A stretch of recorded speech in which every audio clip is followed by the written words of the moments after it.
Good morning. We are glad that you are here. If you are new, welcome. There is a place for you here. At Woods Chapel Church, we are one church with 3 different campuses. In Lee's Summit, in Raytown, And here in Blue Springs. We are a group of people doing our best to love God and those around us. our vision is to build transforming communities where everyone is included, accepted, and loved. All of us are on a journey. This is a place where you can ask difficult questions about faith and life. We are here to help and support each other. thanks for joining us. No matter who you are or where you're from, we want you to know that you are welcome. Well, good morning and welcome. My name is Abby, and I'm so glad that you all have joined us for worship this morning. We want to hear from you, so let us know where you're watching from, how your week's been. If you have any prayer requests, feel free to share those as well.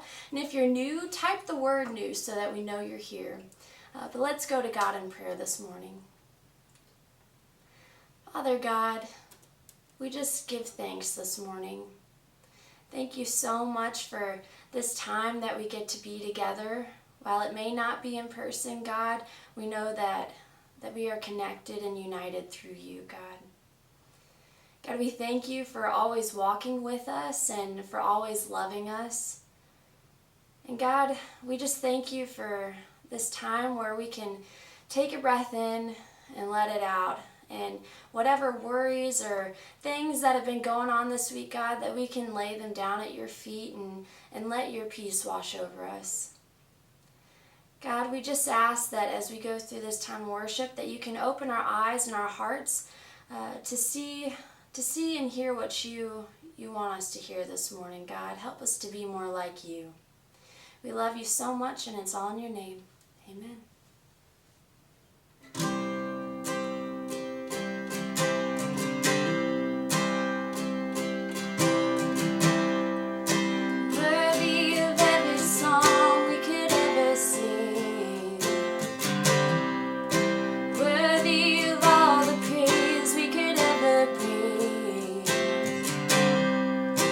Worthy of every breath we could ever breathe, we live for you.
Good morning. My name is Michael Scott, and I'm the pastor here at Woods Chapel Blue Springs, and I just want to thank you for joining us this morning. Now, I want to ask each one of you a question. Have you ever been lost? Have you ever been out traveling somewhere? Maybe you had directions somewhere, somebody gave you directions and you got lost along the way. I remember the first time I remember while I was driving being lost. And so I want to take you back to 1998. And in 1998, I had just finished my first year of college. And I was doing an internship at Burns & McDonnell. It's a local engineering firm here in Kansas City. And I was an intern, so pretty much what I did was I spent one day a week with the engineers, and then the rest of the week I spent running errands for everybody. And one of the things I did was I was a courier, so I would take plans from an architecture firm or from the engineering firm over to the construction site, stuff like that. Sometimes it was a check, sometimes it was documents, contracts to be signed. And so this is 1998, so I don't have a GPS, we don't have smartphones that I'm able to take out and just punch in the address. And so we use MapQuest. Now, who remembers MapQuest? MapQuest was this website before Google Maps, and you'd go to it and you would type the address in, you would type where you're coming from, and you'd hit directions. And so you would go to the directions and you would print them off, and there would be pages and pages and pages of directions. And I remember getting these and looking at these, and I was supposed to be taking this check that I had in this envelope, and now this is a very large check, and I was supposed to be taking it to a construction company. And so they had a company car for me, I think it was a truck, and I got in that truck, got in it, started, had my directions in front of me, right? So I'm trying to read the directions while I'm driving around, and I got to the point where I got lost. And the directions on the MapQuest was right, but it had the wrong address. And so, of course, I ended up in the wrong spot. I didn't know where I was. I was over in Kansas somewhere. I got lost, and I eventually found my way back to Burns & Mac, back to the office. And I walk in, and they were nervous because this is a big check, right? And they said, well, why didn't you deliver this check? They're looking for it. They called. We were worried about you. And I said, well, I got lost, and so I came back here. And they're, somebody's rolling their eyes, and I'm an intern. I'm 19 years old. And so they sat me down. They said, listen, they give me this atlas, right? Here's an atlas. For those of you who don't know what atlas is, it's just a book of maps. And they said, listen, if you ever get lost, here's an atlas. But here's some road markers to look for.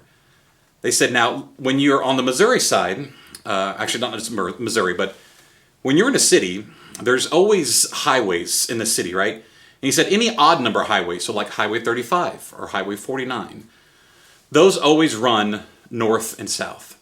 He says if you ever come to a highway, know that to get your bearings, any odd number highways are north and south. And he said any even number highways go east and west. And he said those are always going to be two digits, right? So in the interstate system. He said anything that has 3 digits is going to be a loop. So like here in Kansas City, you have I-70 that goes east and west, you have 35 that goes north and south, and you have 435 that loops around the city. So he said anytime you find any of these landmarks, just get on that, and that'll take you around to a highway, and you usually find your way from the highway. And he said in Missouri, he goes, the numbered streets only go east and west. And I was like, well, that's easy, right? If I'm looking for a numbered street, and he's like, if you're at 10th and Broadway, he goes, all the addresses between 10th and Broadway and 11th and Broadway will be 1,000 something. I was like, oh, well, that's easy to remember. He says, now there's an exception. He goes, the second you go over to Kansas, all the number streets don't go east and west, they go north and south. And I was like, are you kidding me? And so I had to remember all these things, but it helped me. He gave me a roadmap. He gave me this education and this knowledge to be able to find my way back to where I needed to go. And it was life-changing. And it changed my life. And over the next few weeks, I want to talk about the roadmaps of our life. The pathways, the roads. And so we were talking about a series. What can we do? It's going to be July into early August. And so a group of us pastors, we got together. And somebody said, well, let's do a book study on Romans. And so we were talking about that for a little bit. And then somebody said, well, let's just call it All Roads Lead to Rome. And you've probably heard that statement. And that's because in Rome was one of the first cities to have a major road system. At one point, they managed and maintained over 53,000 miles of road, which was, it completely changed the culture. And so we said, let's call it All Roads Lead to Rome, and let's talk about pathways in our life in which can lead us back together. And so what do those pathways look like? And so the name of this series that we're starting today is, of course, All Roads Lead to Rome. Now, roads are very interesting. Roads originated, we find that there were roads made back when they were building the pyramids. They would build roads to get the big blocks of stone to the pyramid site.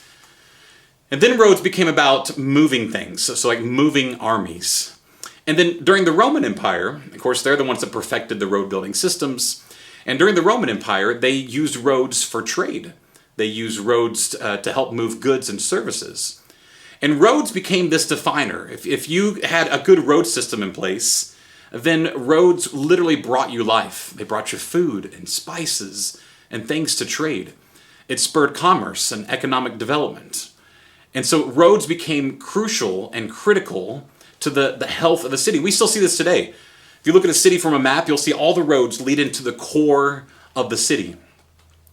And when we talk about the core of a city, the heart, the downtown, whatever it is, that's where everything leads to. And often there was maybe a river or a body of water around that core place because that was life-giving. But not only was the water that was life-giving, but these roads themselves actually brought life and food and things into the city. And so when I say all roads lead to Rome, what I want to talk about is what are the pathways? What are the things that give us life? What are the paths that we are on in life that help us to do the two things that Jesus tasked us to do? To love God and to love others. Because I believe that life is a journey. It's not about a destination. It's not about a prayer or a baptism that we say that we end up in heaven someday. Life, our faith life, our walk, our Christianity is all based within a journey. It's all based within a path. And I want to talk about those pathways because they lead us, since roads lead us to a core place, our spiritual lives, the spiritual nature of who we are too, should lead us to the core of something. And what I would say as human beings, our core is what? Our core is our heart. Our heart is literally in the center of our body. And I want to talk about what are the things that we're doing? What are the pathways that we are taking to lead us back to that spiritual journey, back to God, back to love, and in that process, back to each other. And over the next several weeks, we're going to be talking about pathways, roads that lead us to loving each other, to loving God, roads to generosity, roads to inclusion, and simply just a spiritual journey that I think each of us, if we aren't on, we should be on. But the first step in any journey is realizing that you're on a journey for a reason. And that means that we struggle. That means that something has to change within us.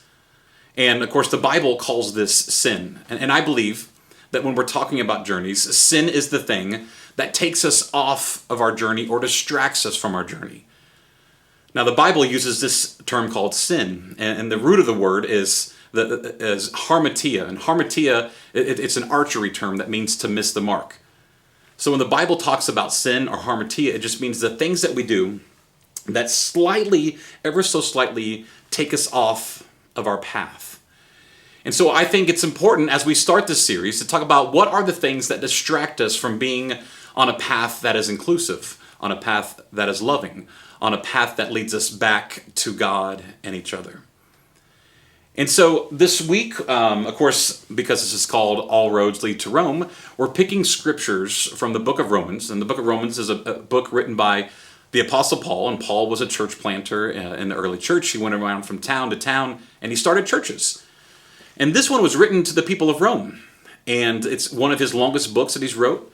Most of the books in the New Testament, outside of the books written by the disciples, Jesus' direct disciples that he taught and learned, Matthew, Mark, Luke, and John, Paul writes most of the New Testament. And this is one of his longest works. And we find so much knowledge and experience and life lessons in the book of Romans. And so if you're following along with me, we're going to read from Romans 7, verses 15 through 20. So this is Paul talking about this roadblock of sin.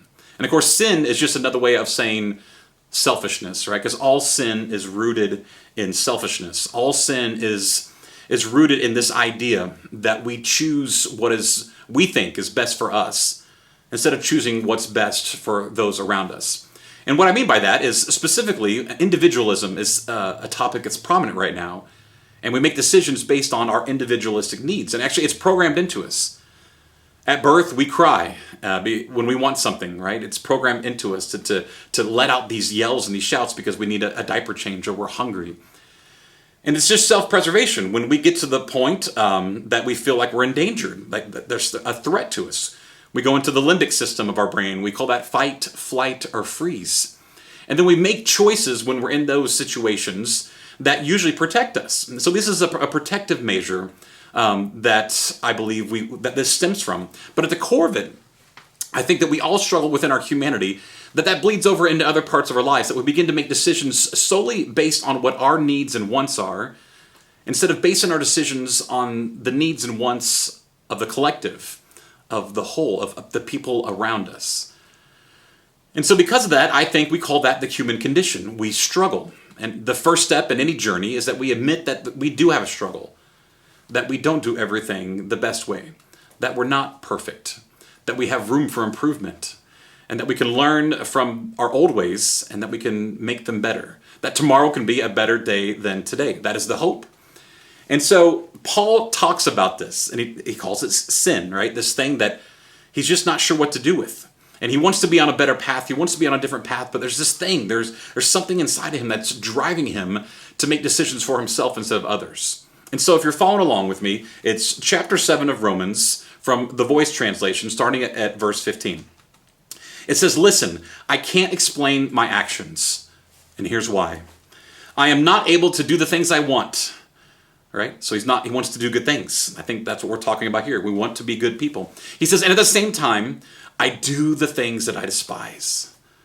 Have you ever done that? You ever done something that the second you did it, you're like, oh, man, I'm better than that. I can be better than that. This is what Paul's talking about. This is the thing that he's addressing.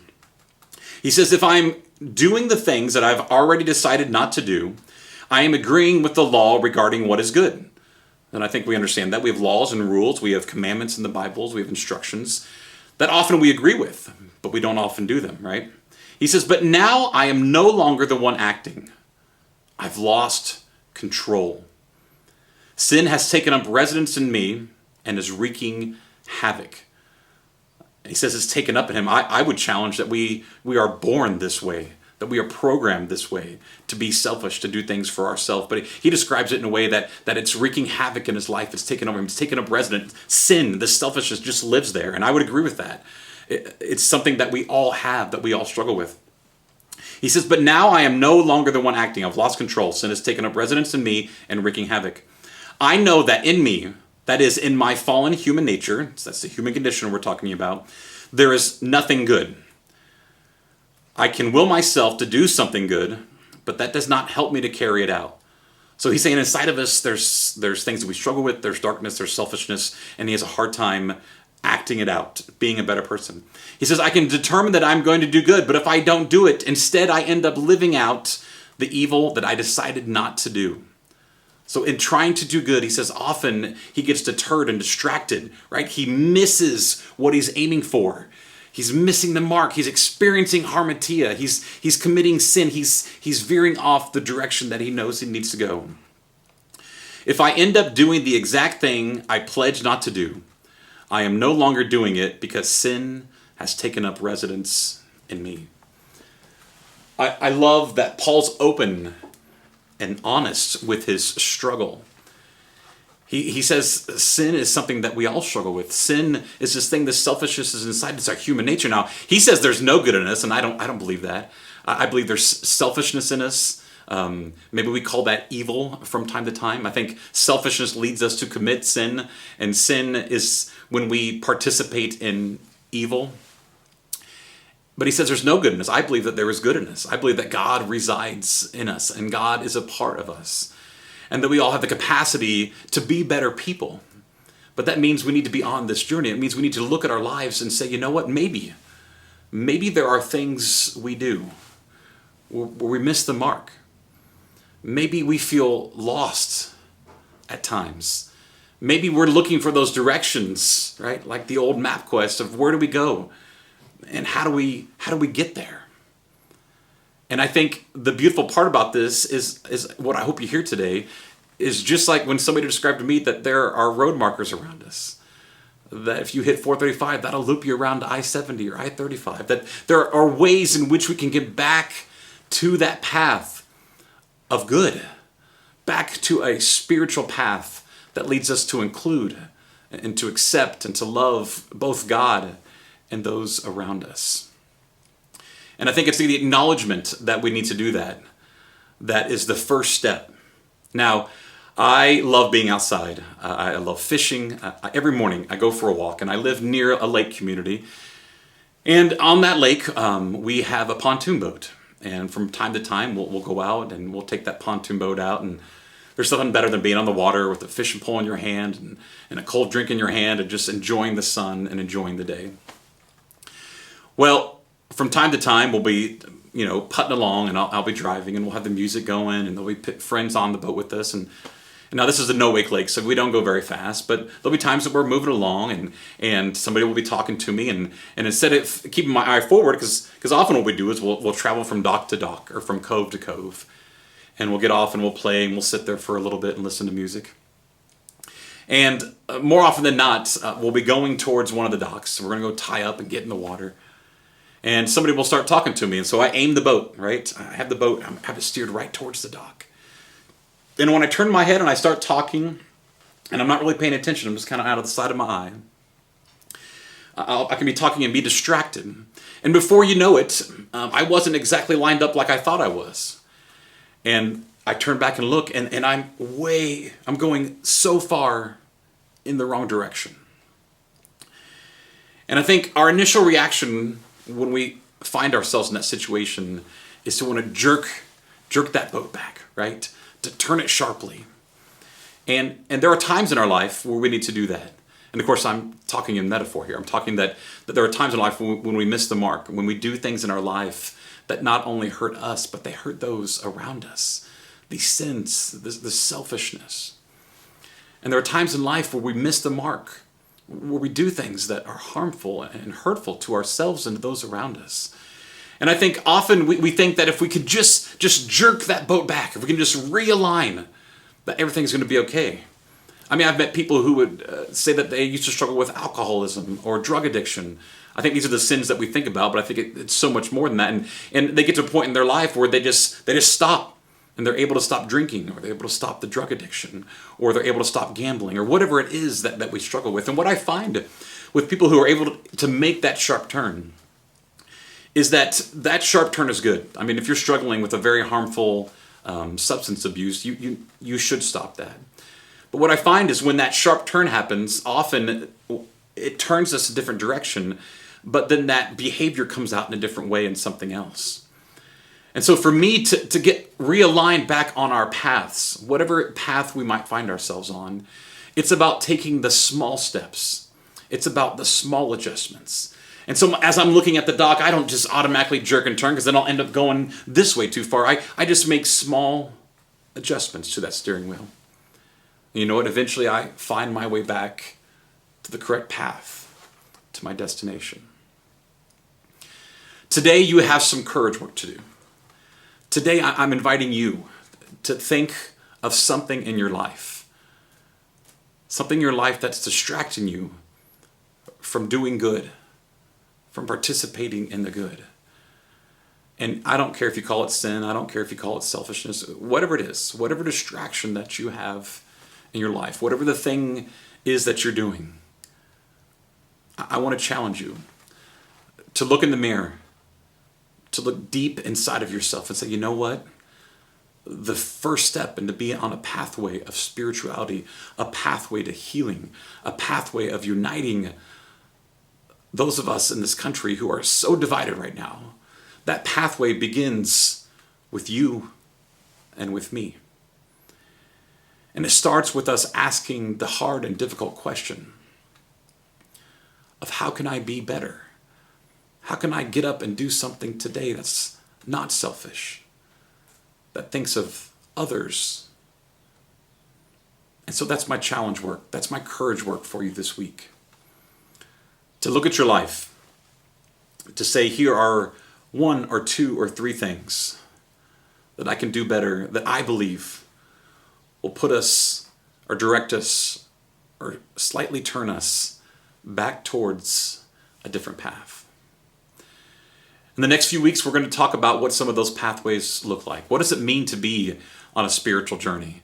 What does it mean to be on a pathway of generosity? What does it mean to be on a pathway of care? What does it mean to be on a pathway of inclusiveness? So as you think on those things, as you write them down, as you voice them, as you talk about them, let's go to God and ask for his help in this. God, I thank you so much. I thank you for the opportunity, God, that we get to choose a path. And God, it's in those choices that we often choose a path that's not helpful. God, that's either damaging to us or damaging to those around us. God, we know that all good roads lead back to you. And God, lead us back to each other. God, help us to be on that pathway and not one of our own where we're trailblazing some kind of new path. God, help us to do that. Help us to figure that out in our journey. Help us to take a small step this week towards less selfishness and more selflessness. God, we thank you for the opportunity. Help us to continue to see that need that is all around us and help us to participate into meeting those needs. And we pray these things in your name. Amen.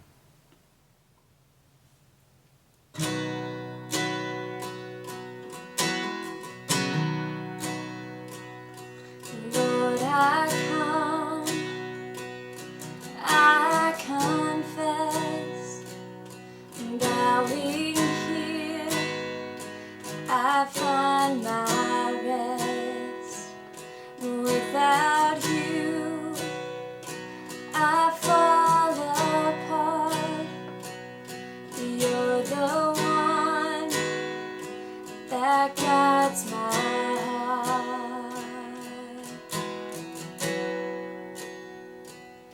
Lord, I need you.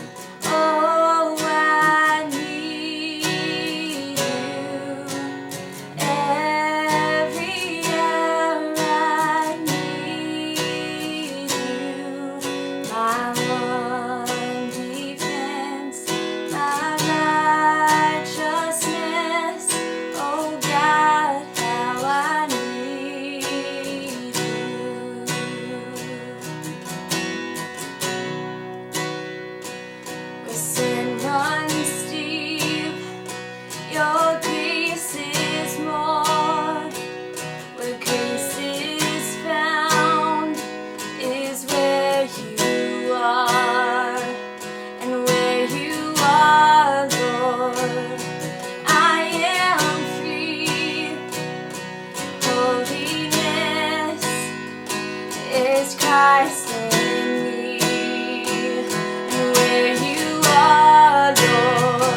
my righteousness.